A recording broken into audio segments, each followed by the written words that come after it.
Bueno, ¿qué tal? Han empezado la práctica, ¿no?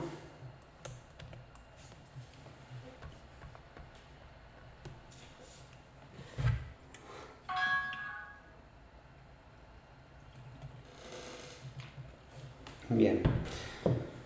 Bueno, eh, yo, a diferencia de lo que hacemos presencialmente, por suerte hoy tienen la posibilidad de tener los videos y recurrir a los temas de la clase pasada.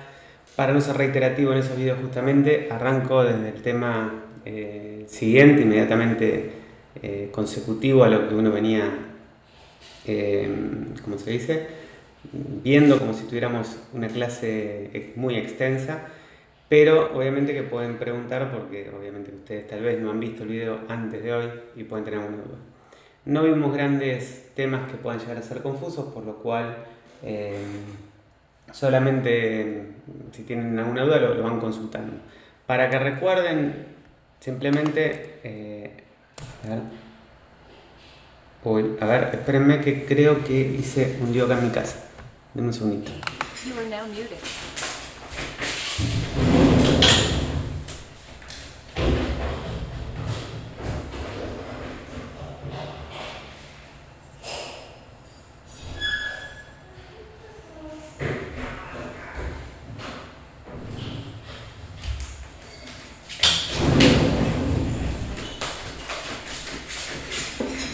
You are now. Perdonen, dejé la llave mal puesta en casa. Bueno, lo que habíamos visto en la clase pasada tenía que ver con el manejo de la memoria y la importancia de entender de que los tipos tienen distintas estructuras en cuanto al tamaño que ocupan. Entonces, habíamos visto que los punteros terminaban apuntando a posiciones de memoria y por eso decíamos puntero a un tipo de memoria.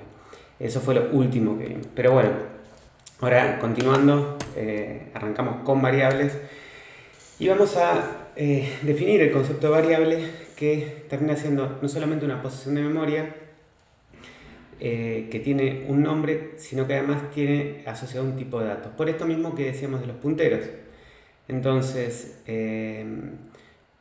básicamente una memoria es una forma de capturar un dato, darle un nombre y saber que como es de un tipo determinado, uno lo interpreta de determinada forma. Ya vimos que si decíamos char era un byte, si decíamos int ocupaba otra cantidad de bytes, si era un long más cantidad de bytes, si era un float distinta cantidad de bytes, y cada uno se interpreta de forma diferente. Se usan en expresiones para realizar cálculos, o sea, básicamente todo lo que hacemos es a través de variables en el paradigma procedural. Entonces deben ser declaradas antes de ser utilizadas. Depende del lenguaje, acá estamos en C y es un lenguaje fuertemente tipado. Entonces no es que las variables pueden tomar distintos valores, entonces uno las tiene que declarar y decir esta variable de tipo entera y listo. Siempre, desde que nace hasta que muere, esa variable va a tener un valor entero. También ya estuvimos viendo que el operador ampersand nos va a permitir acceder a la dirección de la variable. En algunos ejemplos de punteros obteníamos la posición de memoria de una variable para asignársela a una variable de tipo puntero. Ese era el caso de este ejemplito, donde P, que es de tipo puntero, recibe como valor la posición de memoria de B entero. Bien. Bueno, otro tema que en C las variables son sensibles a mayúsculas y minúsculas porque el lenguaje es case sensitive, es decir, es muy sensible a si usamos mayúsculas minúsculas, y por eso los nombres, como pasa en Linux, a diferencia de en Windows, es que los comandos, los identificadores en sí, cambian y no es lo mismo escribir una variable toda con mayúscula que toda con minúscula. Entonces, digamos que sea mayúscula o minúscula sí importa. Bueno, la inicialización de las variables la podemos hacer en la misma declaración. Entonces vamos a ver casos como estos que estamos viendo acá. Tenemos la variable de tipo entera x, que ya automáticamente se le asignó el valor 9, o sea, se inicializó con el 9. A j y a x le estamos asignando a ambos el valor 12. A j le estamos asignando el valor 12 y a x nada. A la variable c le estamos asignando la x. A x la estamos definiendo como una constante entera que va a tener el valor 12 y no va a poder ser modificado este valor de x. En otro orden tenemos acá una variable c de tipo char y un arreglo de 80 chars, que sería esto de línea, tiene 80 chars, 80 posiciones de tipo char. Y tenemos otro tipo de arreglo que vemos que se puede inicializar. En C los arreglos siempre tienen que tener determinada su longitud. Entonces acá lo que estamos viendo es que tenemos nombre y mensaje como dos variables de arreglos de char. En el caso de abajo es una variable de tipo constante, es decir, no se va a poder modificar, pero en el caso de arriba sí. Y lo cierto es que nombre y mensaje son arreglos que no tienen una dimensión. Entonces yo puedo definir arreglos que sean sin una dimensión. El tema es que lo tengo que inicializar inmediatamente porque ese string, que en el caso del nombre es Juan, en el caso del mensaje es saludos con dos signos de admiración, está dándome de forma implícita la dimensión, con un string que ya tiene una dimensión.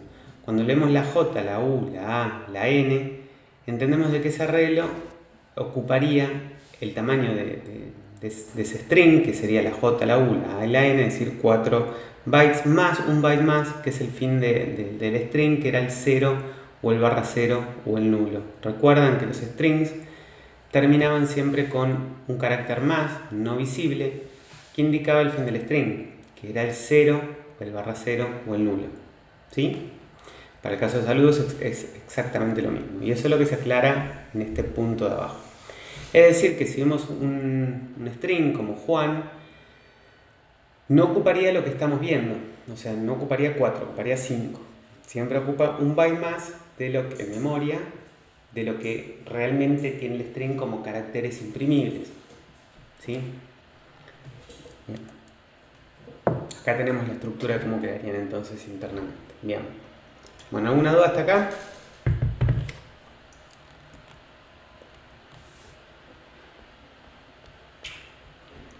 Bien.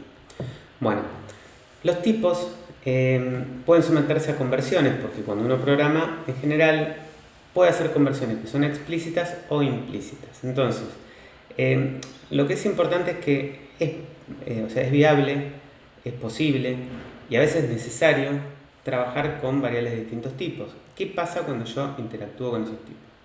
Entonces, el caso de conversiones explícitas versus implícitas habla de, el caso explícito sería, como lo muestra el ejemplo, que es un ejemplo de un pseudocódigo, es lo que se conoce como cast. ¿Ustedes han escuchado hablar de lo que es el casteo de una variable? O sea, ¿qué es hacer casting de una variable? Que no tiene que ver con los castings televisivos ni nada por el estilo, tiene que ver con otra cosa.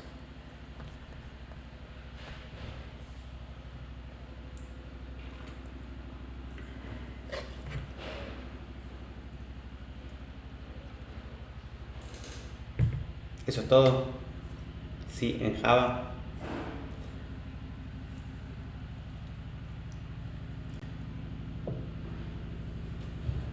Upcasting y downcasting. La verdad, la terminología no la manejo. Pero, ¿qué es el casting? O sea, todos saben lo que es hacer casteo de una variable. ¿Qué significa hacer casting de una variable? Independientemente de que sea en Java, esto es un concepto más genérico, digamos.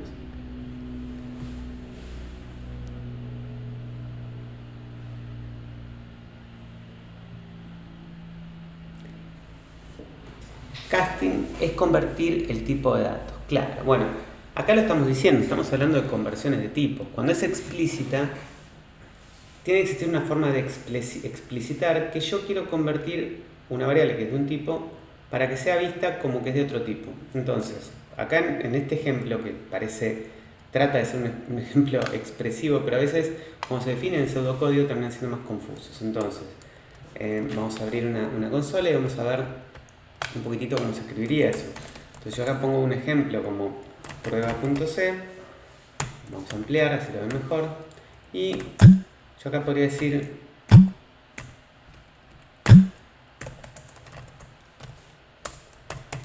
que acá define una variable char c, una variable podría ser float d, y yo podría decir acá, después de varias líneas de código, ¿no? decir que C es igual a char de D, por ejemplo. Entonces yo estoy forzando que a D se lo convierta de alguna forma, pero estoy obligando que yo pueda asignar la parte menos significativa de algo tan distinto como un float y un char para que se lo pueda asignar al char. Pero estoy forzando eso, estoy haciendo un casteo explícito, estoy diciéndolo explícitamente porque estoy como invocando, implorando que quiero que D se te convierta en un char. Y lo estoy haciendo bien explícito. ¿Por qué? Porque estoy usando una notación que dice a qué tipo de destino estoy convirtiendo una variable de tipo float, en este caso. ¿Sí? Eso es cast, el concepto de casteo. En todos los lenguajes, por eso lo de upcasting, downcasting, no sé, bien, es un concepto genérico este de casting.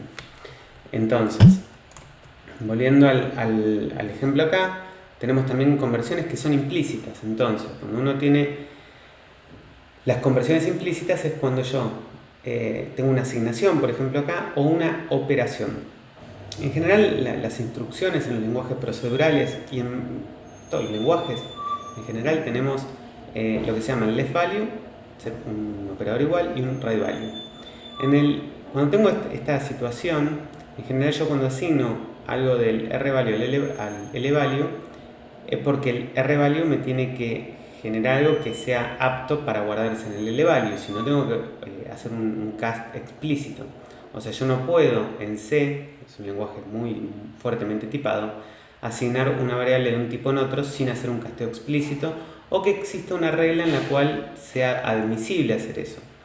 Porque si yo tengo un tipo, por ejemplo, a la izquierda de mayor precisión que uno de menor precisión a la derecha, es viable. Por ejemplo, yo puedo asignar un char a un long. Ahí no hay conflicto. El tema es al revés, porque ahí sí sufre una suerte de truncado. Entonces, es cuestión de tener presente cómo es que funciona. Entonces vamos a hacer unos ejemplitos y entender. Entonces, si yo hago una conversión implícita, es decir, asigno de int a char, se eliminan los bits de orden superior. Es decir, que yo estoy haciendo una pérdida de precisión, porque sabemos que el entero ocupa más bytes que un char. El char es un byte solo. Entonces, si yo asigno de un entero en un char, lo que voy a hacer es perder todos los bits que son superiores y me voy a quedar solamente con el último byte. Cuando es de float a int se trunca la parte fraccionaria, es decir que si tengo 3,5 y lo asigno a un entero me quedo con el 3. De doble a float se aplica redondeo porque el doble tiene mayor precisión que el float. Los enteros de mayor magnitud como long se convierten en short o en char eliminando siempre los bits de orden superior. Yo acá tengo un ejemplo para que veamos, que es el 4.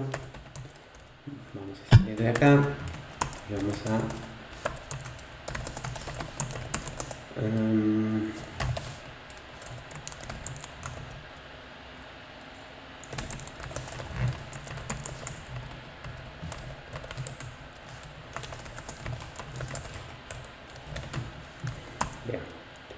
Bueno, acá lo que vemos es que tenemos un ancien short i, un short ocupa 16 bits, es decir, 2 bytes, y lo que estamos viendo acá es que lo escribimos en decimal para entender nosotros que justamente lo que queremos es verificar que si yo asigno este i a c, lo que va a suceder es que voy a perder la precisión de la parte más significativa, es decir que ¿qué les parece? Bueno, esto es en hexadecimal, o sea que tengo 2 bytes, el 0,4 en la parte inferior y el 0,8 en la parte superior. ¿Qué se imaginan que quedaría en C? En la variable C, ¿no?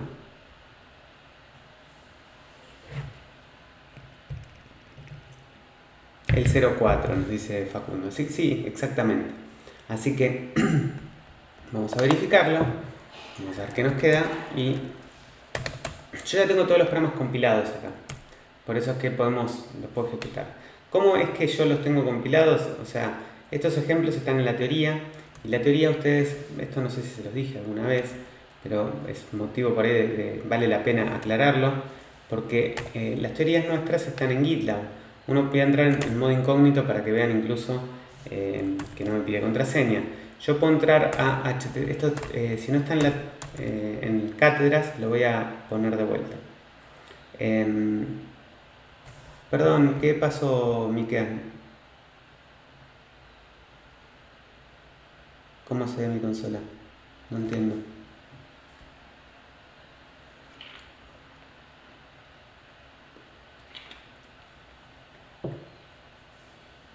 Ah, bueno, eso después si quieren les explico qué es. Si entro a gitlab.com en cátedra C, teoría, acá están los fuentes que se ven y esto lo pueden bajar, ver ustedes, es lo que vemos acá. ¿Sí? O sea, yo acá, nosotros mantenemos la teoría en un repositorio en GitLab, entonces acá está todo lo mismo que uno ve, por ejemplo, ahora estamos viendo conversiones implícitas. Esto está guardado en un slide acá, que debe ser el slide, por decir 5, no me acuerdo en cuál está. No. Estos punteros, o sea, debe ser el slide, no me acuerdo si debe ser el 4. No, porque eso lo armé yo y no tiene por qué ser. A ver si es el 4 o el 3. A ver, la 2 que tiene.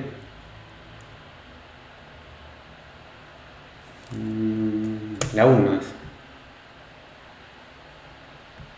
Después puede ser que se vaya desfasando, porque yo traté de ir clase por clase, pero después es como que le fui pegando con un hacha y no queda. Son así, tipos de datos. Bueno, por acá está la parte de acá, variables. Esto que estamos viendo acá es lo mismo. Acá está visto bonito porque esto es algo que se llama Markdown, pero si uno lo mira en RAW, acá donde dice RAW, display sources. Ahí lo vemos más clarito, ¿sí? Bueno, lo cierto es que en este repositorio lo que tenemos, lo que quería que vean es que tiene acá los ejemplos. O sea, si uno va a images y dentro de images están ejemplos, digo, tenemos los ejemplos. Acá está el 01 y acá están todos. ¿Cómo hacen para compilarlos? En su máquina, bueno, corren comando make, ¿sí? Esto directamente compila lo que no esté compilado. Si yo acá hago un make clean, que borra todo lo que los binarios, y hago un make de vuelta, compila todos los ejemplos de una en el mismo directorio, ¿sí? Bueno, dicho esto, vamos a... vuelvo a correr el ejemplo y vamos a ver que tenía razón Facundo. Nos trunca, o sea, si vemos el ejemplo, el 04, punto C, lo que vemos es que tenemos en la variable un número con 2 bytes, 0804 en hexadecimal, que si se lo asignamos a la variable char, nos quedaría el 04, ¿sí? Entonces lo que nos quedaría es impreso en hexadecimal, cuando imprimimos a I y después a C, vemos que realmente queda el 4 y no queda el valor que veíamos en la parte superior. ¿Se entiende el ejemplo? Es muy pavote, pero bueno, por ahí a veces uno se marea con tanta ida y vuelta. ¿Lo siguen? Muy bien. Bueno, en general la regla básica es que cuando asignamos una variable de mayor precisión a una de menor precisión, se pierde la precisión. ¿De qué forma? Y bueno, eso depende. Generalmente cuando son valores enteros o char, lo que pasa es que se truncan los bits de orden superior y quedan los de orden inferior. Y para lo que es float y doble, cuando asignamos un doble a un float, se hace redondeo. ¿Por qué? Porque ya trabajamos con Mantissa y todo lo que ya aprendieron en organización respecto de representaciones de números de punto flotante. Bien. Otras reglas que tenemos que considerar es que cuando uno trabaja con operadores, es decir, cuando por ejemplo mezcla, ya no es asignando, sino que mezcla una variable de un tipo con otra, con un operador, por ejemplo la suma, la multiplica, la resta, lo que va a suceder es que si cualquier operando de los que están involucrados en esa expresión es long doble, es decir, el más grande de todos, entonces el otro operador se transforma en ese mismo tipo. O sea, a diferencia de cuando uno hace asignaciones, cuando uno trabaja con la parte derecha o cuando genera una expresión que involucra un operando que es de mayor precisión con uno de menor precisión, se convierte en el de mayor precisión para que el resultado tenga un resultado que no sea truncado. Entonces, si cualquier operando es long doble, se convierte el otro a long doble. De otra manera, si cualquier operando es doble, que es el que le sirve en orden de magnitud, digamos, se convierte el otro a doble. De otra manera, si cualquier operando es float, se convierte el otro a float. De otra manera, si cualquier operando es long, se convierte a long. Si cualquier es int, se convierte a int. Y finalmente, de short a short. Es decir, que lo que está explicando acá es que estamos convirtiendo al de mayor precisión cuando trabajamos del right value o en una expresión en general. ¿Sí? Bueno, acá vamos a ver otro ejemplo. Y acá tenemos que pensar. Esto, por ahí visto así, es ponerse en la cabeza de la máquina y pensar un poquitito qué es lo que sucede. Obviamente que este ejemplo, después lo que hicimos fue, a medida que vamos avanzando en cada asignación, fue ir imprimiendo para ir viendo con qué valor queda. Pero la pregunta inicial sería, si yo tengo x que tiene asignado el valor 64 y tengo ahí que tiene el valor 357 y tengo un float que tiene 495 y tengo un char. Bueno, ¿qué pasa después abajo cuando hago estas asignaciones implícitas? ¿Qué esperamos que vaya quedando en cada variable? Si a C le asigno el 64, ¿hay algún inconveniente? ¿Se pierde algo de precisión? No. ¿Por qué? Porque 64 es un valor que está por debajo del 255, entonces no tenemos ningún problema. Si a x le asigno la c, o sea, si a un entero le asigno un char, tampoco pasa nada, o sea, vuelvo a tener 64. Ahora, cuando a c le agrego, le asigno la i, ahí, ¿pierdo algo de precisión o no? Ahí sí. Bueno, si nos queremos poner finitos, a ver qué es lo que está pasando, acá deberíamos agarrar lápiz, papel, convertir a... ¿cómo se llama? A binario, todo. Bueno, vamos a agarrar la calculadora y ver en la calculadora qué es lo que sucede. Tengo el 357. Yo el 357 lo escribo acá, 357. Y acá me dice que en hexadecimal me dice que es el 165. ¿Sí?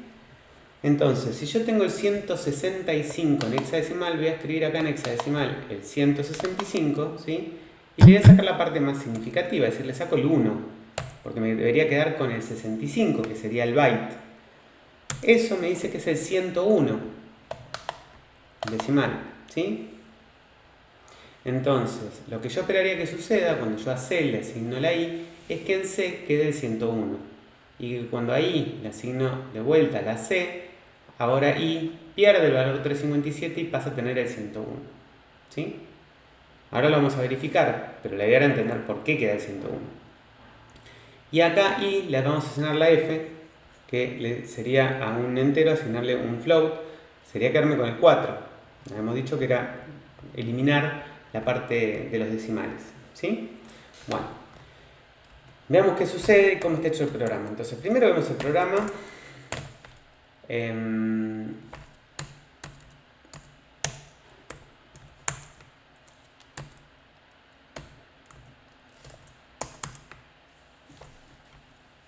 Bien.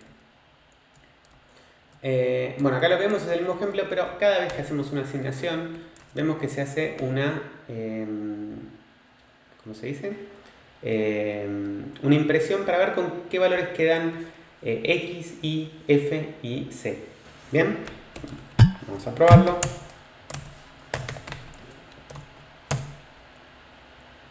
Bueno, acá vemos que en cada iteración como quedan los valores, siempre quedan iguales, salvo acá que vemos lo que pasó con I. ¿Sí? Después de haberle asignado a I la C, que fue este paso, en realidad en C se hizo la pérdida de precisión y quedó en 101, que fue la verificación que hicimos con la calculadora. ¿Se entiende?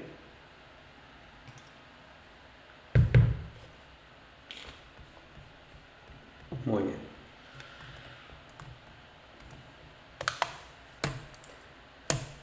Bueno, yo acá les puse otro ejemplito, además del ejemplo que estamos viendo, un ejemplo de algo que se llama TDD. A ver, en la facultad por ahí ya escucharon hablar algo de esto. TDD. ¿Sí? TDD, las siglas significan Test Driven Development. Y es una forma de desarrollo. A mí me han escuchado hablando mucho que, o sea, si bien yo estoy explicándose acá, a mí me gusta programar y uno va buscando, de hecho me escuchan hablando, no sé si alguna vez habían escuchado a alguien hablar de que nosotros hacemos arte.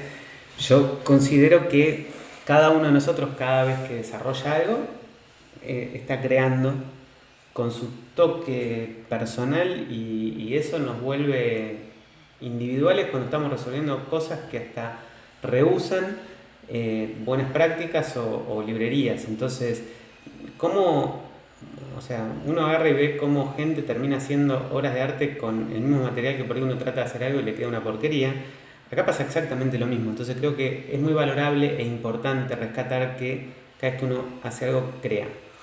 Esto de TDD es un concepto significa Test Driven Development. Y yo acá se los menciono porque hay un ejemplito que planteo así, porque hay una forma del desarrollo. Yo entiendo que ustedes seguramente de primer año han aprendido como formas de encarar un problema. O sea, es difícil explicar cómo resolver problemas, ¿no? Y seguramente desconozco cómo son las metodologías actuales de enseñanza, pero cuando yo aprendí, me acuerdo que veíamos el top-down, el bottom-up, como formas de pensar de lo más general a lo más particular, o de lo más particular a lo más general, o formas de encarar una solución dividiendo el problema en pequeños subproblemas. Dígame si me equivoco.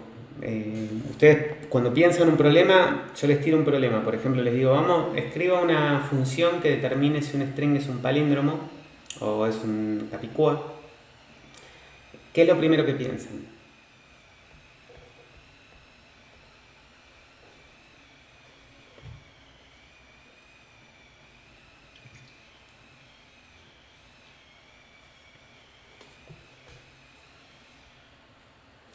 Necesito un poco de feedback con esto, por eso les pregunto, debido a que el ejemplo, digamos, quiero que entiendan por qué lo planteo de esta forma. Por eso que les pregunto esto. O sea, ¿entienden lo que digo? O sea, lo que quiero que me entiendan es, cuando uno tiene que resolver un problema, ¿cómo lo piensan? ¿Qué piensan ustedes? Si yo les digo, por ejemplo, tienen que hacer una función que determine si una palabra es capicúa o no. Lo primero que hacen, ¿qué es? Pensar cómo sería la función que lo resuelve. O sea, ya se imaginan una función que recibe un string y están pensando cómo solucionarlo. Voy a tener que descomponer la cosa. Ya van derecho a resolver, ¿sí? Con TDD, en vez de empezar pensando en resolver, en vez de ir directo a zambullirse el problema, uno piensa primero cómo lo voy a probar. Y es muy loco porque es muy simple esto que estoy diciendo. Es muy básico. Imagínense que yo quisiera, en vez de pensar en programas, yo lo que quisiera son sillas. Entonces mi premisa es que quiero hacer sillas que resistan, por ejemplo, pesos de entre 60 y 120 kilos, por decir algo. Entonces, en vez de pensar primero la forma de la silla, yo pongo eso como una premisa. Y yo ya sé que entonces voy a probar a mis sillas poniéndole pesos de entre esos límites, digamos. ¿Por qué? Porque me sirve saber que mi silla cumple con lo que yo quiero vender después. Entonces, cuando uno piensa primero cómo va a probar lo que hizo, tienen claro que lo que hizo después cumple lo que uno esperaba que cumpla. Y no solamente eso. Si el día de mañana dice, y ahora quiero que mi silla además, le quiero cambiar un estilo más moderno y quiero que ahora tenga las patas más finas, lo que sea, y sigue cumpliendo con lo que habíamos dicho y seguimos diciendo, nuestra silla sigue pesando eso, bueno, entonces la puedo seguir probando con mis pruebas previas. Entonces, Test Driven Development lo que dice es no encares el problema desarrollando, empezá pensando cómo probás tu solución. Entonces, lo que vamos a ver primero acá es el test. Entonces yo acá lo escribí todo junto, pero para que lo vean, uno tiene acá la prueba. Fíjense cómo son las pruebas. Esto es un test escrito con algo que se llama Semoca. Y yo les quiero mostrar esto, no lo estamos dando acá, pero mi intención es en algún año cambiar la forma de dar la materia y encarar toda la materia con test en vez de, para ayudarlos a ustedes a pensar de esta forma. ¿Por qué? Porque esto hoy no es que sea una moda, realmente es una forma muy útil de programar, y ahora les voy a explicar por qué.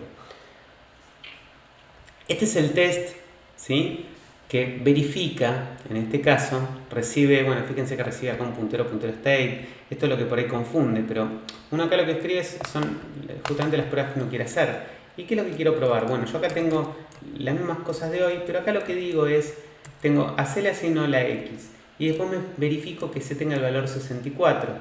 Después a X le asigno la C y verifico que tenga el 64. Después a Y le asigno la C y verifico que tenga el 101. Entonces, en vez de ir imprimiendo en pantalla y ser un ser humano el que verifica que los valores que van tomando las variables son estos, uno programa una prueba diciendo lo que yo espero que suceda es esto. Assert es asegurar, o sea, afirmar que tal cosa va a tener tal valor. Cuando uno hace un programa y quiere escribir los tests, muchas veces es muy difícil encontrar cómo probarlo. Si uno agarra y dice, bueno, yo creé un auto, inventé un auto. Ahora quiero saber si mi auto está a la altura de la seguridad que tendría un Audi, un Volvo. Y bueno, habrá que ver cómo empiezo a probar a mi auto y si es posible probarlo, porque seguramente un automotriz, de las características de las mencionadas recién, probablemente hagan test de seguridad y test de calidad en cada uno de los procesos y en cada una de las partes. ¿Vieron cuando uno compra alguna herramienta o compra un electrodoméstico y viene el desensamblado en 3D con dónde va cada botón, dónde se ensarta cada cosa, y como un desglose tridimensional que me permite ver cada parte? Bueno, imagínense ese desglose donde cada parte además se la somete a pruebas que me garantizan calidad en ese producto. Entonces un auto como un Audi, un Volvo, probablemente sea desglosado de esa forma y cada una de esas partes sea probada. Ahora, claramente, esto que les estoy diciendo es muy difícil de hacer si yo lo que te vendo es un masacote ya armado. Es decir, si yo lo que te entregué es un código que ya está hecho, es muy difícil desensamblarlo para después probarlo. Si yo, por el contrario, lo que empiezo pensando es cada una de las partes que yo voy a ir programando, las voy pensando cómo las voy a probar antes de programarla. Es decir, en vez de que yo les diga, escriban una función que indique si es palíndromo, en vez de pensar cómo hacerla, como tendió a hacer Natalia y todos nosotros, porque nos enseñan a programar tirándonos a la pileta, tenga o no tenga agua, a resolver el problema, nos cuesta a veces pensar el test después de escribir el código. Lo que se plantea con TDD es hacer un cambio cultural en el cual uno dice, bueno, tengo que escribir una función que diga si es palíndromo o no. ¿Cómo voy a probar esa función? Después la implemento. Primero voy a pensar cómo la pruebo. Bueno, mi función se va a llamar, por ejemplo,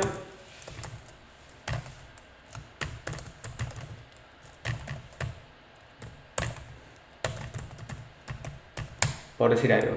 Entonces yo podría decir test 1 Neuquén es verdad. Entonces, ¿qué podría probar acá? Que si yo llamo a mi función es Capicúa y le mando Neuquén, ¿sí? Yo esperaría que esto me devuelva true. Entonces yo pondría assert true, hablando de un pseudocódigo total, Este sería el primer test. Test 2, hola, no es verdad. Y podría acá assert false.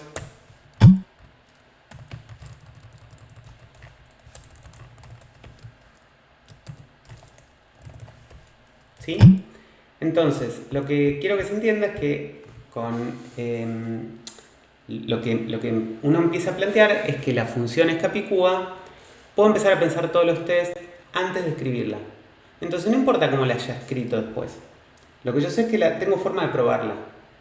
Y mis programas, si los empiezo a pensar así, van a ser programas mucho más desacoplados, más desarticulados. ¿Qué significa un programa tenga un bajo acoplamiento? Un programa que tiene un bajo acoplamiento es un programa que no tiene partes que dependen unas de otras. Si yo hubiera codificado, porque esto es fácil cuando yo digo, en el ejemplo del palíndromo de Capicúa, que es una función aislada. Ahora, cuando yo hago un programa más grande, por ejemplo un sistema como Twitter, probablemente yo diga, ¿por dónde empiezo? Bueno, cada cosa que voy haciendo voy pensando cómo la testeo. Y si cada cosa que voy pensando cómo la testeo la voy planteando y después la voy resolviendo, si en algún momento quiero reescribir esa funcionalidad, sé que no rompí nada. Entonces voy agregándole calidad a mi código, ¿sí? Por eso que quería hacer un poco de hincapié en esto del TDD, porque cuantos más frescos los agarramos a ustedes, y van a escuchar esto en muchas materias, lo que digo es que es una cuestión que va apareciendo y vamos tratando de bajar todos los docentes cada vez más a ustedes lo más temprano posible, para que sus cabezas empiecen a pensar cómo probar las soluciones antes de escribir la solución en sí, ¿sí? Acá igual lo que estoy leyendo que dicen, o sea que unidades individuales, exactamente. De hecho esto se llama, hacer TD es una forma de pensar el problema. Sin embargo, para implementar los test hay test de unidad. Y los test de unidad hablan de hacer test individuales, o sea, lo que dijo Facundo es muy atinado. Está muy bueno, como dice Natalia, realmente está muy bueno. Y acá dice, pero luego de escribir los tests, recién ahí te pones a escribir el código, ¿no? Exactamente, de hecho se escribe el test primero, se ve que el test falla y lo que primero hago es que pase. Y cuando pasa el test, me quedo tranquilo. Es más, lo puedo hacer que pase de una forma totalmente fea, el código más asqueroso que puedas hacer. Y después lo puedes ir refactorizando, mejorando, pero sabes que nunca rompes la lógica de tu programa. Entonces, por eso es que esta filosofía está muy buena y cuanto antes la bajemos a sus cerebros y se las inyectemos como una droga, después les sirva para cambiar las generaciones venideras, digamos. Sí, sí, Facundo, podés activar tu micrófono, no hay ningún problema. Hola, buen día, Cristian. ¿Qué tal, buen día? Tengo una pregunta con los test. ¿Cómo puedo asegurarme que el test que escribí es correcto? Tipo, imagínate que yo me equivoco y pongo que hola no es Capicúa, pero en verdad sí es Capicúa. Ponele. ¿Cómo puedo asegurarme que no tengo un error humano cuando escribo los tests? A ver, el error, mira, si la palabra boludo aplica solamente a nosotros, porque somos muy boludos. Y de hecho, acá también hablamos de pelotudos, porque en general nos solemos equivocar. A ver, cuando vos programes con alguien, incluso vos te vas a ir dando cuenta. El tema es vos tener un contracontrol de lo que vos estás queriendo programar. Entonces, es más fácil escribir un test que escribir la funcionalidad de un problema. O sea, yo si de entrada te digo, te cambio o sea, no hablemos de Capicúa. Te digo si,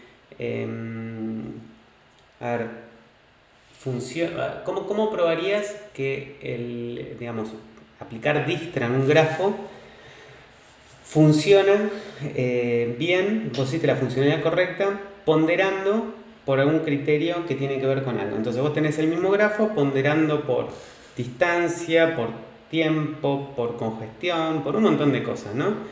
Bueno, la única forma de verificar que lo que vos hiciste funciona es tirándole, nutriendo tus ejemplos con grafos que después cuando vos ya sabes a priori cuál es o por ejemplo en un árbol, cuál es el recorrido en pre-order, in-order o post-order, digamos. Entonces, de alguna forma vos ya planteás escenarios que están buenos, probar con ese set de datos y verificar que el resultado es el esperado. Ahora, si vos planteaste mal la prueba de entrada, es como que hoy me digas, o sea, tu pregunta, vamos al COVID, ¿no? Estamos haciendo la vacuna contra el COVID. ¿Qué pasa si Sí. me dicen que las pruebas que estuvieron haciendo en un montón de gente fallan? A ver, siempre existe el error humano. El tema es que para evitar el error humano existen estos controles que, bueno, es como demostrar por inducción algo. Si vos partís de un absurdo, podés demostrar que 1 más 1 es 3. O sea, si vos partís de esa premisa falsa, vos podés mostrar que, de hecho así es la demostración, si no me equivoco, del teorema, no me acuerdo el nombre, que n es igual a n más 1. Vos partís de un absurdo para demostrar que eso es verdad. Y se demuestra por el absurdo en una demostración por inducción. Pero bueno, acá entramos en cuestiones que, digamos, el test lo escribís vos y lo escriben ustedes, digamos. Obviamente que lo puedes escribir mal. Hay estrategias para escribir test. Lo que pasa es que no está la receta para escribir los tests. Hay gente que escribe mejores tests que otras, hay gente que escribe mejor código que otros. Lo cierto es que lo que te dicen es que los test deberían, analizar los casos extremos, es decir, bueno, estos test que acabo de escribir para si una palabra es capicúa o no, claramente es muy pavote, porque yo le mando una palabra capicúa, una palabra que no es capicúa, una palabra vacía, una palabra que tiene 2 caracteres, una palabra que tiene 3, como para probar con pares e impares, a ver si lo detecta bien. Se dice probar los extremos. Esas son técnicas, estrategias, pero después vos te encontrás haciendo un caso donde decís, ¿cuál es el extremo de mi problema? Y no lo encontrás. Entonces, de vuelta aparece el arte. ¿Cómo pruebo lo que a mí me resuelve un problema? Igual les digo esto para que vayan adquiriendo la terminología y lo vayan viendo. Acá en la materia todavía no lo hemos incorporado en una práctica, pero es algo que queremos hacer. Y nada, quería simplemente comentarles qué significa esto, ¿sí? Vuelvo, no me quiero dispersar porque yo soy fácilmente dispersable. Bien. Bueno, perdón, ¿estamos con esto? Sí, gracias. Listo, avanzamos. Operadores, errores. Bien. Bueno, con los operadores tenemos que tener... Con los operadores tenemos que tener cuidado porque en C hay operadores que significan distintas cosas y se pueden usar en similares contextos. Entonces puedo ser víctima de caer en mi propia trampa. Entonces, ¿qué significa esto? Bueno, X, vemos que int X es igual a 3, es una asignación. A X le asignamos el 3. Ahora, el igual es asignación. Y la asignación vimos que se podía usar, como muestro... Ay, me salté esto, perdón. Bueno, ahora les digo esto. A ver, esperen que quiero ir a un ejemplo donde por acá, esquema de memoria, no, acá, tic, tic, tic, tic, acá. Fíjense que acá, ¿dónde era? Me pareció que había un ejemplo donde yo asignaba a 2 variables el mismo valor. No, no lo tengo. Pensé que lo tenía un ejemplo así. No. Bueno, vamos de cero. ¿Qué son los operadores? Son elementos del lenguaje que se aplican a variables o literales en una expresión. Es decir, el operador es generalmente lo que aparece entre 2 operandos. Y los operadores pueden ser operaciones aritméticas o pueden ser operadores lógicos o pueden ser relacionales. Y también acá en el caso de, ¿cómo se llama? De C, tenemos operadores que trabajan a nivel bits. Entonces, por un lado tenemos la asignación, que ya sabemos que se usa para poner un valor dentro de una variable. Entonces, retorna el valor asignado, y eso es importante porque eso nos permite encadenar asignaciones. Estaba buscando un ejemplo porque creí que lo había pasado, pero se los describo acá. En main uno puede tener algo así, en C, que sería int x, y, z, y uno puede hacer que x sea igual a y, que sea igual a z, que sea igual a 10. Entonces acá lo que hacemos es, a z le asigna el 10, z retorna el 10, que se le asigna y, que retorna el 10 y se lo asigna a x. O sea, uno puede hacer asignaciones en una misma línea a varias variables, porque la asignación en sí retorna un valor. Entonces, eso no es menor porque eso nos puede traer un problema en un contexto mal usado. Ahora vamos a ver cuál. Por otro lado tenemos operadores aritméticos que son el más del menos, ya sabemos lo que significan, el por y el dividido, y el simbolito del porcentaje se usa para la operación módulo, que es para obtener el resto de una división, ¿sí? Muy usado para quedarnos con... O sea, el módulo es una operación que, la verdad, yo el resto, cuando empecé la facultad, digo, el resto, ¿para qué miércoles servirá? Bueno, acá en informática lo usamos muchísimo. Muchísimo. Por ejemplo, para saber si algún valor es par o impar, por ejemplo, si uno tuviera que hacer una función y saber si entra entre los primeros, si es múltiplo de 10. Bueno, en realidad el módulo termina siendo una forma de separar, cuando tenemos que entre n cantidad de valores, hacemos módulo la cantidad de valores y me quedan valores entre 0 y el valor s menos 1. De alguna forma puedo clasificar esos valores entre ese rango de valores. Tenemos operadores lógicos que operan entre 2 booleanos, el AND el OR y el NOT, y con eso ya solucionamos cualquier predicado booleano. Tenemos operadores relacionales para comparar por igualdad, por diferencia, por menor, por mayor, mayor igual, menor igual. Y también vamos a ver que hay operadores que permiten trabajar bit a bit. Ya sabíamos que cualquier valor distinto de 0 es verdadero y el 0 es el falso. Entonces, bueno, ¿qué cosas tenemos que tener en cuenta? Es común usar de forma equivocada el símbolo igual, que es la operación, como comparación, por el simple hecho de que venimos a veces programando en distintos lenguajes, y en algunos lenguajes, por ejemplo en Pascal, la asignación es 2 puntos igual, y si uno quiere comparar por igual, usa el igual. Entonces, de repente nos cambiamos el chip, pasamos de Pascal a C, y venimos y me olvidé, y puse un if x es igual a 3, y ahí estoy a x asignándole el valor 3, ¿y qué retorna? El 3. Entonces, si a x le asigno el 3 y le retorna el 3, este if siempre va a ser true. Que no es lo mismo que el if de abajo, que pregunta si x es igual a 3. Entonces, ojo, porque no es inválido el ejemplo de que x sea igual a 3. El compilador me va a tirar un warning igual, porque hay un potencial error, ¿se entiende? En la línea 2. Hay un potencial error de un ser humano, otra vez, haciendo una pavada. O sea que si hago x igual a 0, estás asignándole a x el falso, el 0, y por lo tanto eso no entraría nunca ese if. Exactamente, Javier. Bien. Bueno, vamos a ver un ejemplito con esto. Si yo acá pongo if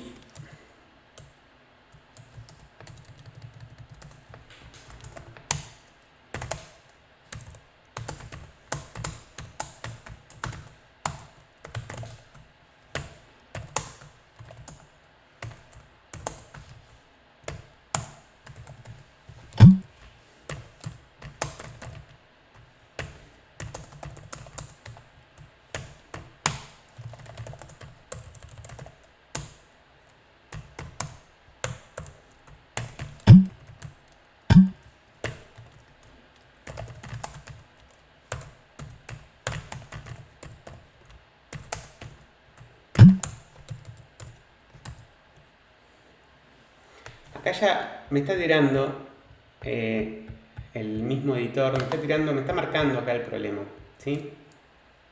Y acá me está diciendo que soy un idiota abajo también. Ahí está. Ahora sí. Pero acá me está diciendo abajo el problema. GCC sugiere paréntesis alrededor de una asignación usada como un valor verdadero. Me lo está diciendo el warning. O sea, esto si ahora lo compilo, según barra tmp, y un gcc o salida test escapicúa menos wall, me tira ese warning, ¿sí? Y ahí no me tira nada, pero si le pongo que quiero los warnings, me tira este warning, que es el mismo que estaba viendo en mi editor. Y me está diciendo que sugiere el uso de paréntesis.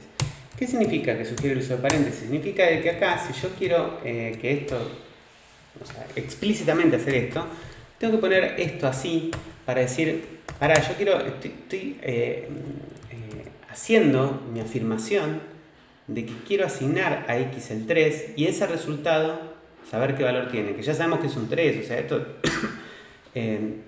va a imprimir siempre es 3, pero por ejemplo acá es 4, ¿sí? ¿Se entiende lo que digo? Porque va a entrar siempre por ese if.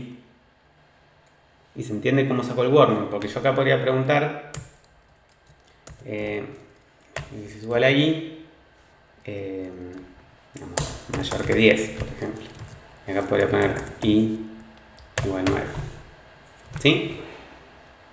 Eso es correcto. Estoy asignando a x el i y eso no hay ningún inconveniente con esto. Ahora, donde yo saco esto y dejo algo así, esto ya trae ese problema porque estoy haciendo una asignación, no estoy comparando que x sea igual a y. No es lo mismo. Ahí ya tampoco hay problema. Pero bueno, es un potencial error que cometemos los seres humanos, a veces olvidarnos de un igual.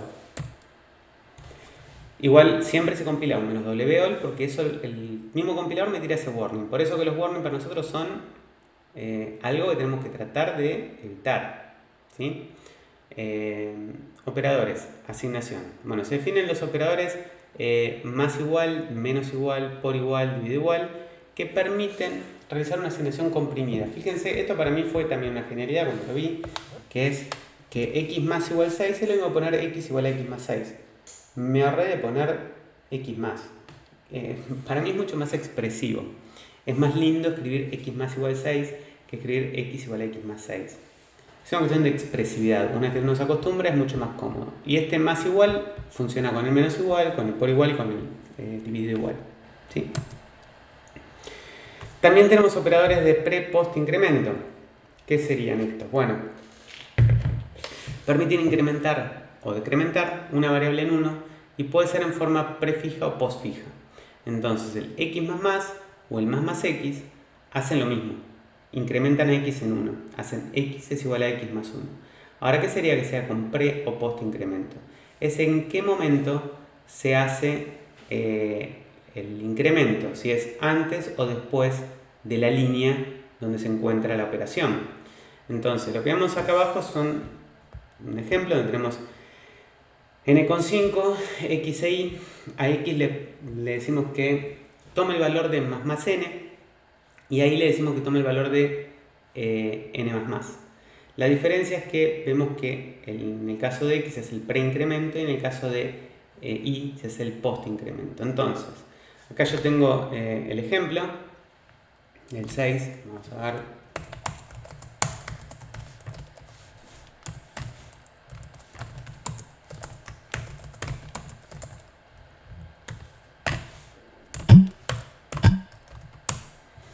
Lo que vemos acá es que tenemos x debería quedar con qué valor les parece. O sea, lo que dice ahí es que hace un preincremento, o sea que asumimos que a n lo incrementa primero, o sea que a x le deja el 6, pero n ya quedó con un 6 además. Y después ahí le asigna n más. Entonces, ¿qué esperamos que pase? Que y tome el valor, o sea, n entre estas dos líneas, o sea, acá, a esta altura, acá ya sabemos que n es igual a 6, ¿no? Ahora la pregunta es, ¿y quedaría en 6 o quedaría en 7? Acá Natalia afirmó... No, ¿Natalia fue? Ah, en 6 también. Bueno, perfecto. Bueno, y vamos a ver, y n quedaría en 7, ¿no? Bueno, vamos a ver qué pasa. Bueno, perfecto, como dijimos, n quedó en 7, x en 6 e y en 6. ¿Se entiende entonces por qué? Porque obviamente lo que sucedió es que como el preincremento se hace antes, a x le asigna el valor siguiente de n, es decir, el 6. Como acá hay y, se hace un post incremento, y no recibe el 6, sino que recibe el 7, perdón, no recibe el 7, recibe el 6. Pero n después de esa línea quedó en 7. Entonces, acá cuando imprime n queda en 7, x en 6 e y en 6. ¿Se entiende?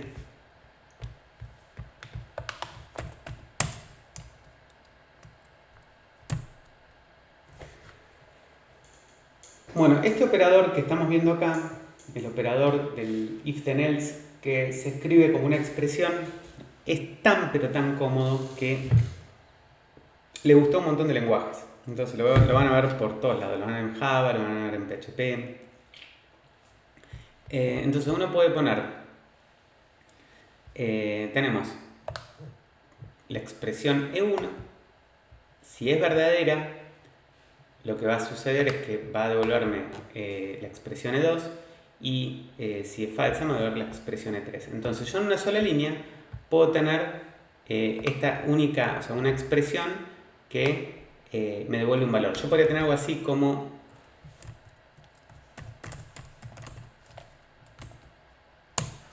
siempre agarro el mismo ejemplo. Yo podría tener algo así como x igual, no importa, ¿qué valor? yo voy a tener que acá, min sea igual a que x es menor que y, que me devuelva x y si no y. Y en una sola línea podría tener el mínimo. O sea, yo puedo preguntar si x es menor que y, que me devuelva x y si no que me devuelva y. O sea que yo ya sé que min va a tener 9. ¿No? Después acá lo que vemos abajo es otro operador que parece una función, que es el sizeOf, que devuelve el tamaño de un tipo variable. Entonces yo puedo preguntar cuál es el tamaño de la variable x, que sería lo mismo preguntar que el tamaño de int. Entonces sizeOf sirve para devolver el tamaño de un tipo. Pero ustedes dirán, pero si ya vimos la tabla de los tipos, lo que ocupa cada tamaño, ¿y para qué quiero saber el tamaño de un tipo si ya hay una tabla como los mandamientos que me dicen que el tipo char ocupa un byte, que el tipo... Bueno, yo les voy a contar una experiencia personal y en realidad no está mal siempre usar sizeOf porque de vuelta tiene que ver con la calidad del código. Si yo les digo que un entero ocupa, por decir algo, 32 bits, es decir, 4 bytes, uno podría agarrar y usar el 4. O sea, cuando tiene que alocar un puntero, diría alocar para 4 bytes. ¿Qué pasa si este código me lo quiero llevar a otra arquitectura y de repente en esa arquitectura el entero en vez de ocupar 4 bytes ocupa 2 bytes? Porque el compilador, porque el hardware, porque cosas. Tienen que cambiar todo el código. Entonces una forma de hacer código elástico, llamémoslo código adaptable o código más versátil, siempre conviene usar sizeOf antes de usar hardcodear el tamaño de un tipo. Toda la vida. Esto es casi un pecado. Me pasó cuando yo cursé C, y cuando yo cursé C hace muchos años, por el año 98, nosotros programamos ¿cómo se llama? Usaba DOS. Recién algunos tenían Windows, pero Windows se instalaba o se abría desde DOS. Entonces, cuando programabas con Borland C, que era con lo que aprendimos, programabas en DOS. Y el Borland C tenía el tipo entero ocupaba 2 bytes, como les decía. Y Borland C sacó la versión para Windows, que era el Borland C++, porque además era C++, que el compilador es el tamaño de C del entero, ya eran 4 bytes. Entonces, mucho código que habíamos hecho ya cuando pasé de un compilador a otro no funcionó por no tener en cuenta esto que era fundamental, por no hacer las cosas bien, básicamente. Ahí tuve mi primera mala experiencia por hardcodear cosas que no había que hardcodear. Entonces, el sizeOf es algo que tenemos que usar cada vez que querramos alocar variables del tipo X, usar ese sizeOf de ese tipo para inferir el tipo real que el compilador realmente maneja, y no guiarnos por una tablita pedorra. Entonces, acá lo que tenemos es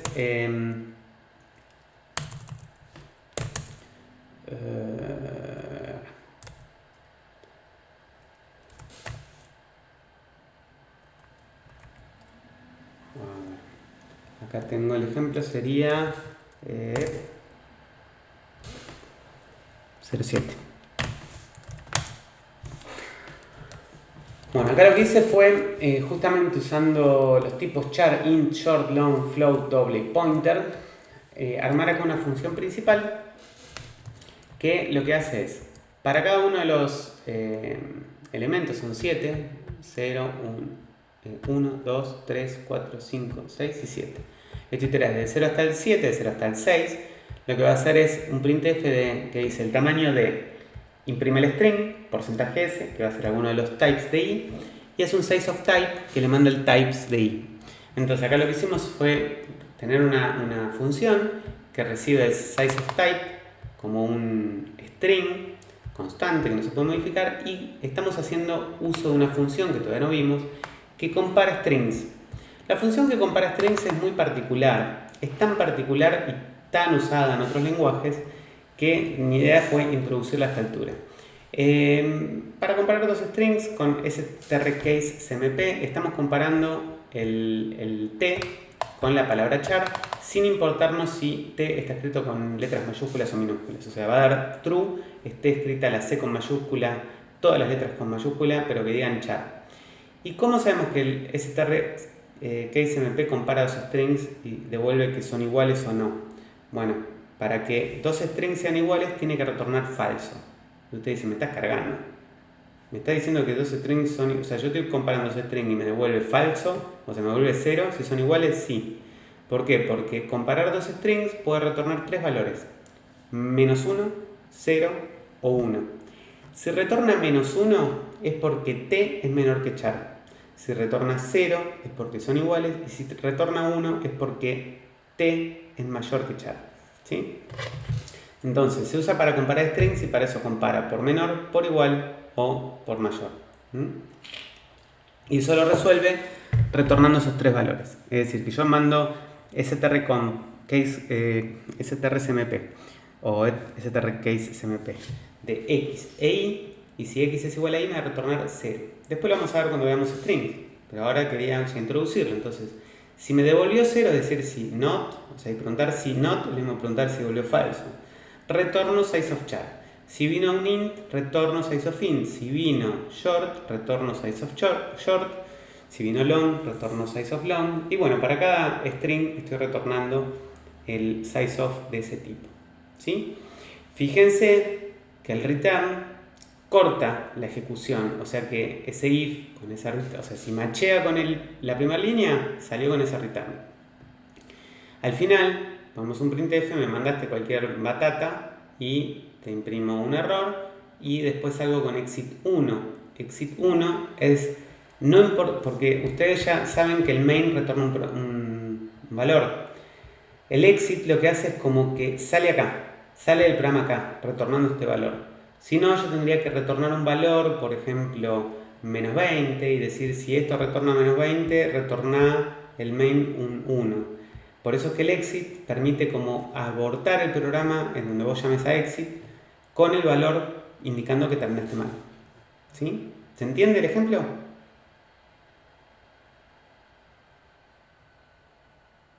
Es muy pavote, pero tiene muchos conceptos. O sea, yo voy metiéndole fichitas que todavía no vimos, pero quiero que se entiendan conceptos. Entonces, ¿qué conceptos metimos acá? Bueno, primero que estamos mandando un arreglo de strings. Acá lo que estamos viendo es un arreglo de strings arriba. Algo raro, no habíamos visto hasta ahora. Bueno, ¿cómo defino este arreglo? Es un arreglo types, es un arreglo que tiene adentro n strings. Si lo ven como un arreglo de strings, dicen, ah, sí, ponele. Sí, eso depende de la arquitectura en todo caso, no del estándar de ANSI.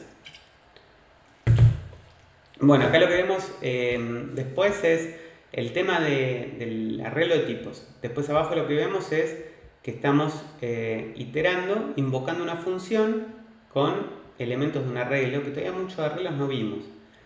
Vemos después el concepto del exit y vimos el concepto del strCaseMP. Entonces son muchos conceptos en un ejemplo muy simple, pero muchos conceptos. ¿Sí? Entonces vamos tratando de ir introduciéndolos para no mezclarlos. Y también estamos viendo que un programa puede abortar, puede salir, una función puede salir con un return sin tener que estar haciendo un if, else, if, else, if, else. Esta es una forma de programar que es como que el short circuit se hace con el return. O sea, yo si se cumple la condición voy retornando y no tengo que por el else hacer otra cosa, porque ya sé que ahí sale del programa. Bien.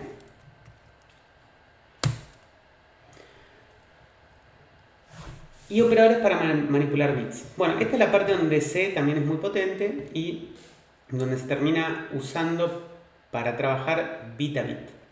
Entonces, también es medio confuso porque ya mencionamos acá que los operadores lógicos eran acá, doble ampersand y doble pipe sirven para el I y el O. Ahora, tenemos operadores binarios que son el I lógico, el AND, el OR, el XOR, el desplazamiento a izquierda de bits, desplazamiento a derecha de bits y el complemento a 1. Entonces, no se aplican operandos de tipo float o doble, o sea, solamente esto funciona con enteros y chars. Y no se debe confundir con los operadores lógicos que se llaman parecido, obviamente. Pero bueno, a veces nos confundimos, como pasa con el igual, un solo igual, dos ampersand, un solo ampersand. Hay que tener presente eso. Acá hay otro ejemplo, vamos a verlo para entender un poquitito.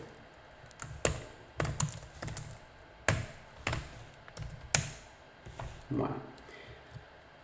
Acá lo que estamos haciendo es poniendo a prueba justamente qué es lo que hace, cómo se trabaja con los operadores lógicos. Entonces, ¿saben lo que es enmascarar un bit?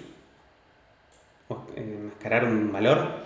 ¿Han escuchado la palabra máscara? Se ve mucho en las direcciones IP, máscara. Bueno, si lo usan en una organización mejor, me ahorran un paso. Entonces, ¿qué sería enmascarar un bit? ¿Para qué lo usarían?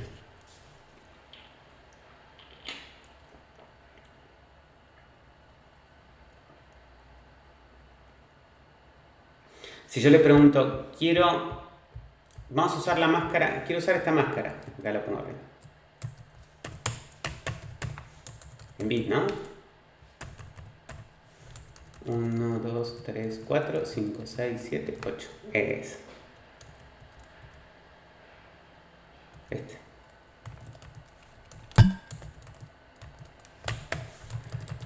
Uno, 2, 3, 4. 0, 1, 2, 3, 4, 5, 6, 7. Perfecto. Esa máscara.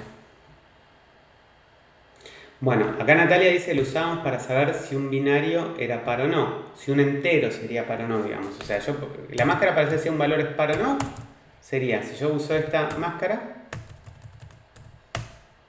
puedo saber si yo hago un ampersand, una variable x, que yo a priori no sé qué valor es, me devolvería el último valor, el binario. Entonces, si esto me devuelve 0, entonces puedo decir que es par. Si esto me devuelve un 1, es impar. ¿Estamos de acuerdo? O sea, esa es la máscara que me dice si algo es par o impar. Ahora, las máscaras se usan, por ejemplo, la máscara que está acá, podríamos llamarla el valor del bit 0, me dice si es par o no. ¿No? Ahora acá, esto sería, me dice el valor del 0, 1, 2, 3, 4. Del quinto bit, o del bit 5, ¿no?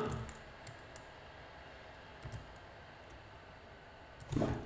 Acá abajo, lo que tengo es un ejemplo que dice X es el número 128. El número 128 escrito en binario sería el 1, 0, 0, 0, 0, todos ceros, ¿no? ¿Estamos de acuerdo? Este es igual al 128.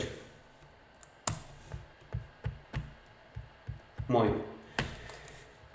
Entonces, acá abajo dice X and 16. El 16 yo escribí acá que es igual a 16 a propósito. Este es el 16. ¿Estamos de acuerdo?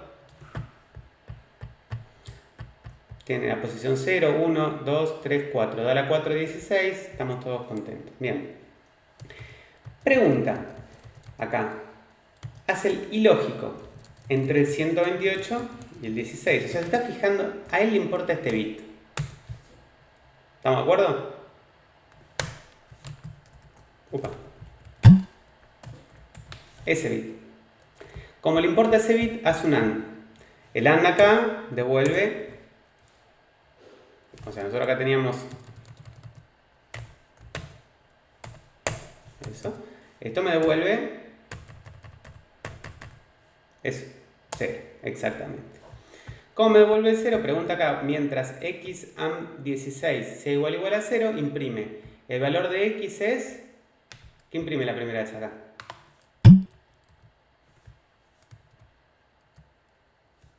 En la primera iteración, esto imprime 128.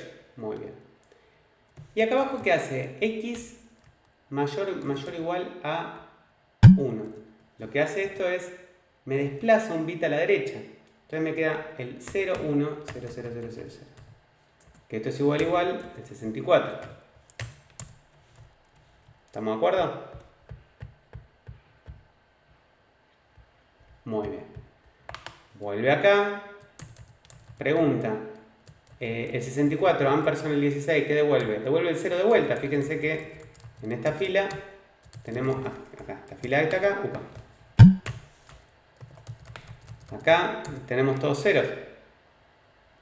Me sigue dando el 0. Entonces acá vuelve a entrar acá, imprime el 64, me desplaza otro bit a la derecha. Entonces esto me lo pone así, y me pone esto así, que este es el 32. Bueno, vuelve a imprimir el 32 y así sigue, hasta llegar al 16. Cuando llega al 16 termina. ¿Sí? Entonces el complemento a 1 de D es D sin signo, y acá lo que hace es imprime el valor de X, o sea, X cuando llega al ampersand 16 vale 16, claramente, o sea, porque lo que venimos haciendo es dividiendo por, estamos dividiendo por 2, 128, 54, 32, nos va a dar respuesta, el siguiente valor es 16, con 16 va a salir, cuando salga X vale 16, y por lo tanto, cuando haga el complemento a 1 de 16, que sería el complemento a 1 de 16, sería el 16, que es esto que está acá. Sería el 16, ¿no? 0, 1, 2, 3, 4, sí. El complemento a 1 de estos sería cambiar todos los valores. Me queda 1, 1, 1, 1, 1, 1, 0, 1, 1, 1, 1, 1, ¿sí?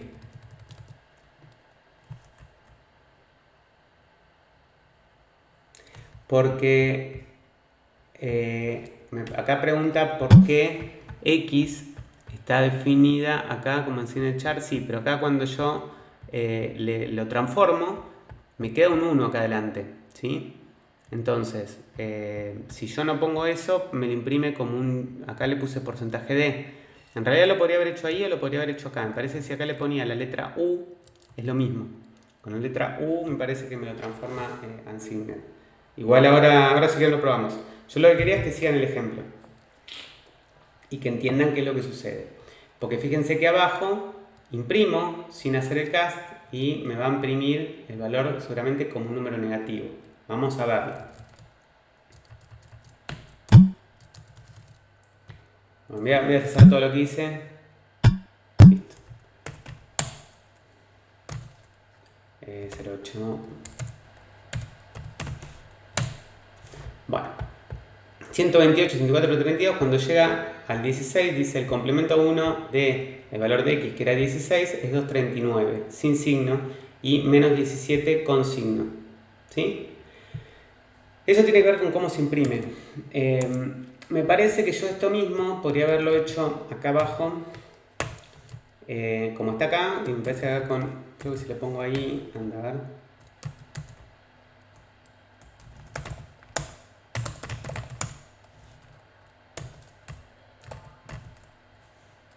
Oh, me quedó en castellano y yo quería...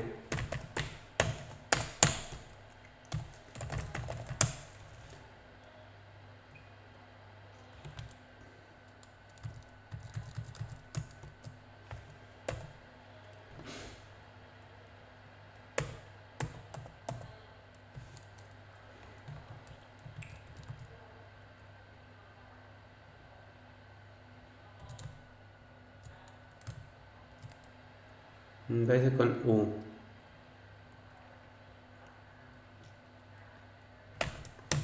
A ver si ahí anda.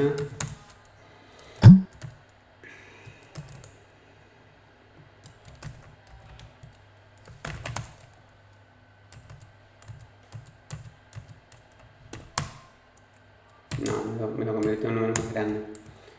Tiene que ser short.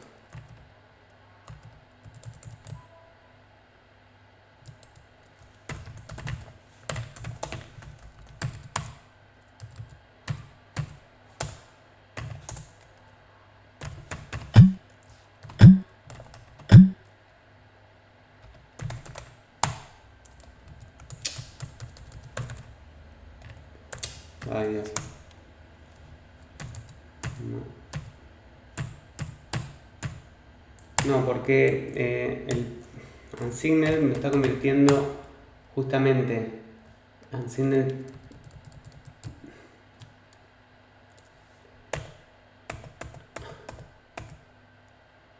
Unsigned char. No me sirve. Necesito unsigned char. No tengo modificador para convertir en unsigned char. Cuando trate de imprimir un valor, fue el entero unsigned char, ahora unsigned.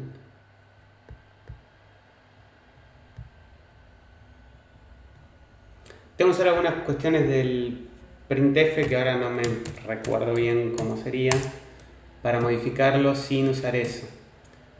A ver si pongo.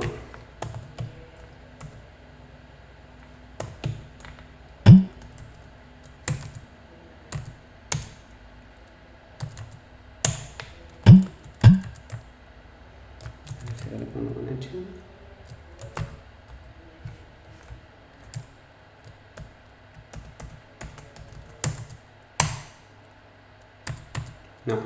No, tengo que revisar bien cómo es el coso, pero en realidad tiene que ver con que el printf, todavía no lo vimos, cuando lo veo, bueno, ahí me está marcando el error.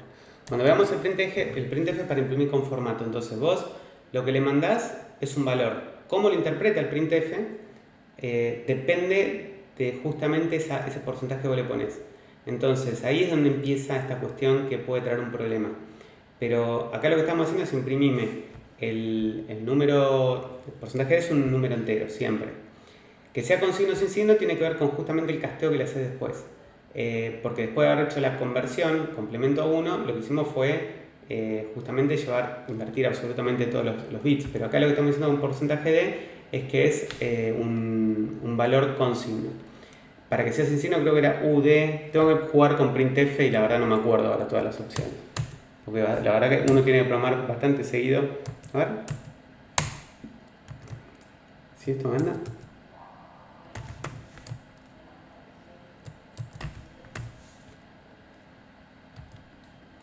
No me tiene que gustar que me. El problema es que acá me lo transforma a todos los bits. No entiendo por qué. Bueno, después lo miro y les paso la próxima clase. Trato de mirarlo tranquilo y les digo para no perder tiempo ahora. Porque tiene que ver más con el printf que con otra cosa. Igual lo que quería que entiendan es qué es lo que pasa internamente con los bits. Que se invierten absolutamente todos, ¿sí? Bueno, esto que estamos viendo, que les voy a mostrar acá, ahora parece algo, no le van a dar mucha importancia, pero sí va a tener mucha importancia para cuando veamos algo con punteros. Les voy a decir, recuerden esto que estamos viendo ahora. Ahora se los digo, recuerden que cuando veamos punteros voy a volver a esta tabla por un error gravísimo que tiene que ver con algo que estamos viendo acá. Que es sutil. Los operadores tienen precedencia.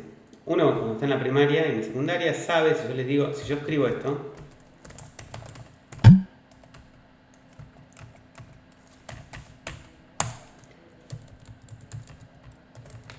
si yo les escribo acá,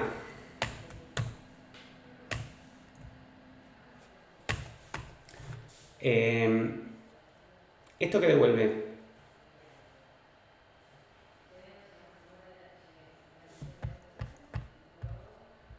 12. ¿Por qué no devuelve 14? Para que devuelva 14 yo tendría que hacerlo así. ¿No? Claro. Facilísimo.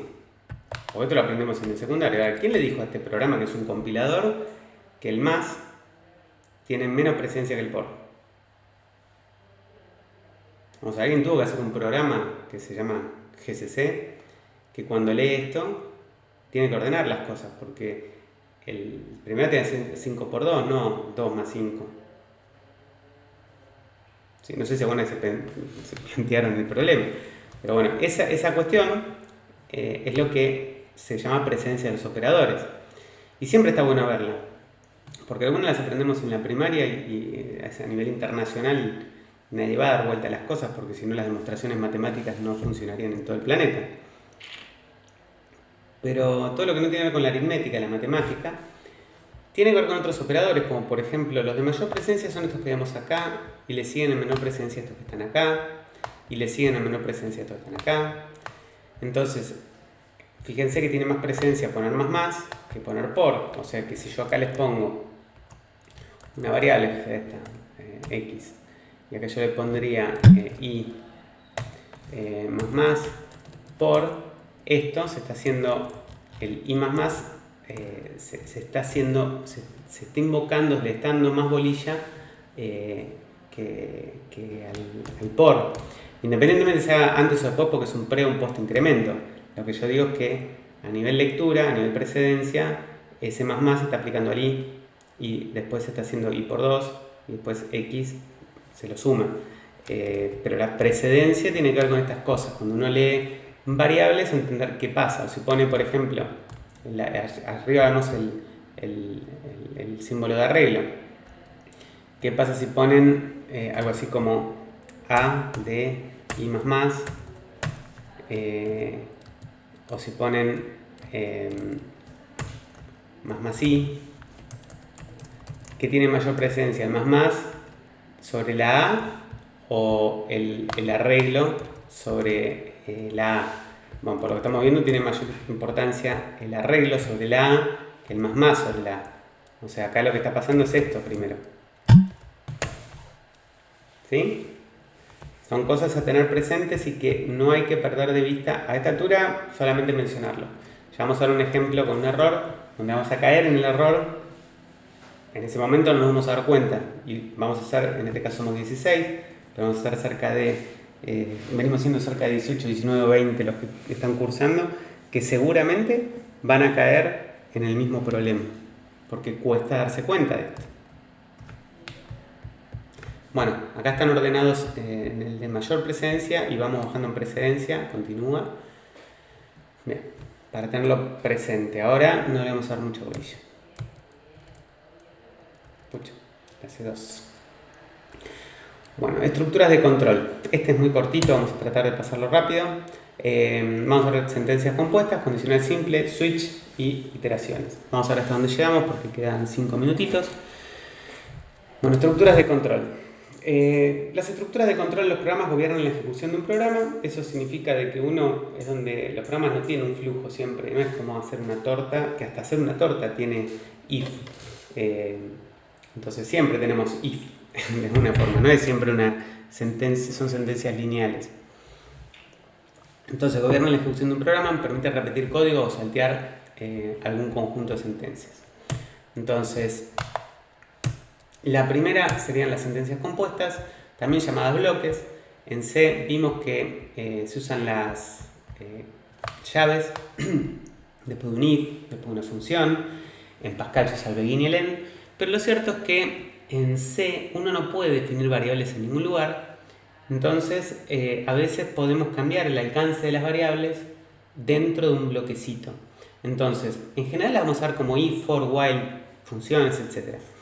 Y uno podría, en cualquier contexto, abrir una llave y hacer que determinadas variables tengan una vida corta en ese bloque.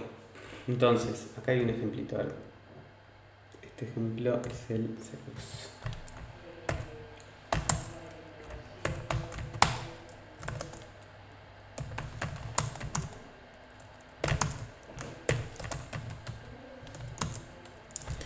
Bueno, fíjense que acá tenemos a x le ponemos 1, imprimimos algo y acá tenemos un i que toma el valor de x. Fíjense que este i, esto podría no estar, de hecho vamos a sacarlo, y este programa veremos qué sucede si lo compilo así. Entonces, yo lo compilo, vamos a copiar probar así, 0, 1, block. Este programa debería tener un warning si se compila con las opciones pedantic ANSI. Ahora vamos a probar. SC, menos G, menos wall, menos 01 block C, menos O, 01 block X, menos W pedantic, menos ANSI. Bueno, fíjense que si yo estoy, le agrego la opción de pedantic, Lo que no soporta este estándar de C, que es el que por ahí algunos compiladores piden forzar por determinadas cuestiones. Esto es cuestión de si queremos respetar el estándar o no. Este programa tiene como problema de que define una variable no al inicio de un bloque, que ese es el problema que tienen esa versión del estándar. Entonces, ¿dónde debería definir esto de que i acá? Debería poner acá int i.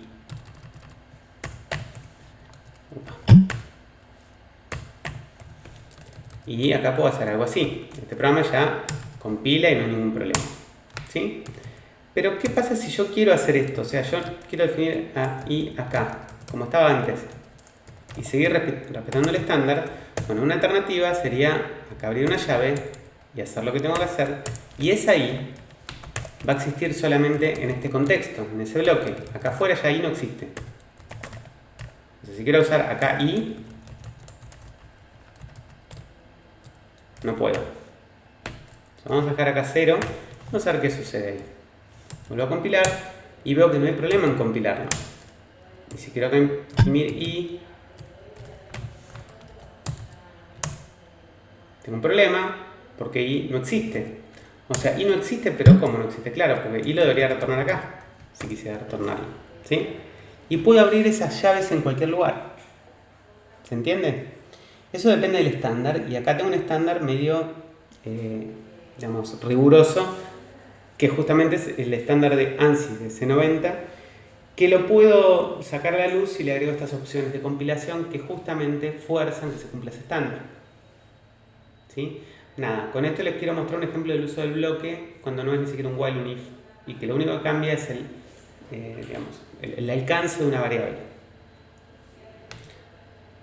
Las opciones que están viendo ahí de Pedantic en realidad tienen que ver con, bueno, ser extravagante en el pedido de los estándares, pero uno puede especificar qué estándar cuando compila. Las opciones de GCC son muy variadas. Uno puede poner el man GCC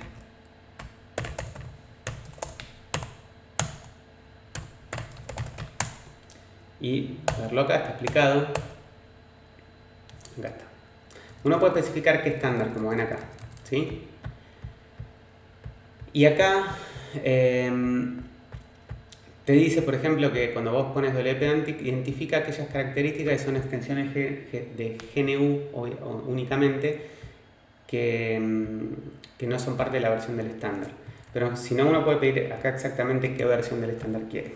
Era una forma de ver el ejemplo que sabemos que tira el warning, que justamente es más apegado al estándar.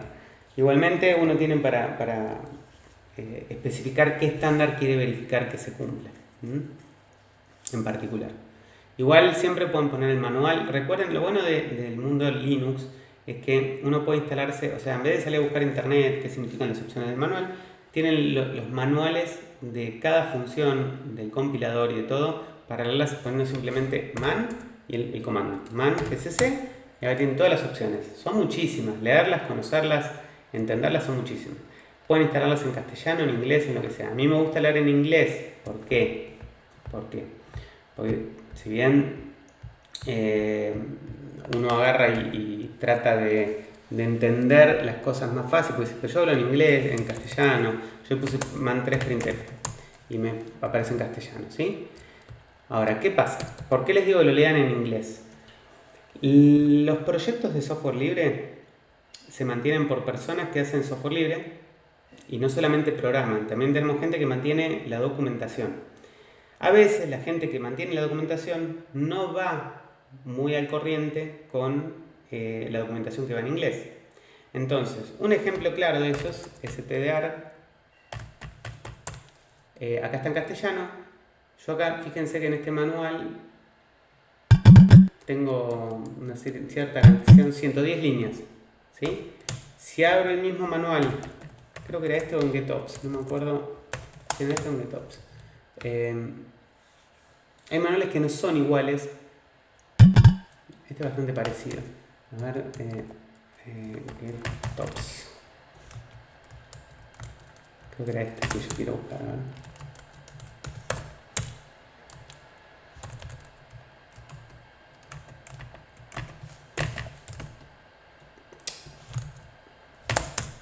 Acá.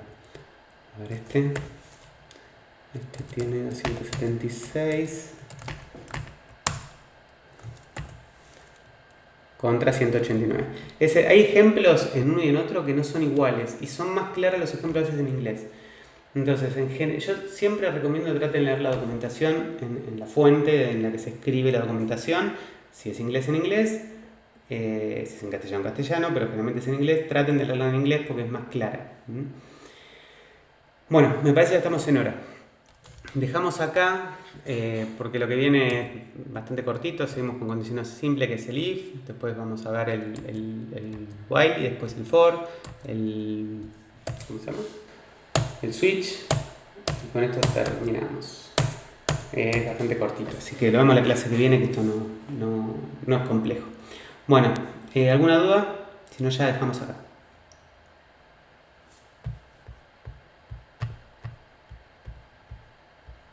Recuerden, deben tener seguramente alguna otra sala para entrar a la práctica. Bueno, yo voy dejando de grabar. Nos vemos el martes próximo.